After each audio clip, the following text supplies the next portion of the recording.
अगर फादर के आप डिपेंडेंट हो या हस्बैंड आपको सपोर्ट नहीं करता, तब तक मैं आज से फीमेल हमारे जैसे माशरे में अकेली तो कुछ नहीं कर सकती। तो मुझे था कि उनकी सपोर्ट मुझे मिली है। मेरी बेटी ने एक मुझे डिज़ायर की थी कि मामा मुझे गाड़ी नहीं, मुझे बाइक चाहिए। तो मुझे फ्यूचर के लिए मैंने किया कि ये भी फ्री ट्रेनिंग है, मैं अगर ले लूँगी तो कल को मैं किसी भी ऐसे कोई छोटे गांव या शहर या जहाँ पे ये ट्रेनिंग नहीं अवेलेबल, मैं अपनी बेटी को खुद घर में दे सकती हूँ। तो ये बेसिकली मैं अपने बच्चों के लिए कर रही हूँ। आजकल जो जॉब सिस्टम, मेरे हस्बैंड 9 to 7 9 to 8 जो है वो जॉब पे होते हैं, तो फिर सारी रिस्पॉन्सिबिलिटी मैंने पीछे पूरी करनी है।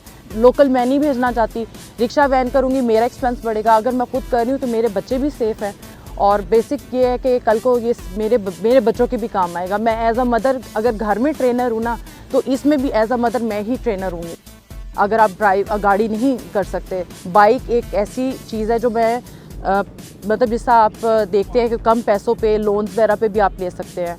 तो मदर एक माँ जो है ना या फीमेल, वो कैसी है, वो पूरा घर समेट लेती है। आप बच्चों के साथ भी चल सकते हो, आप काम भी कर सकते हो और ये आपकी अपनी सवारी सबसे बड़ी नेमत है आपके लिए।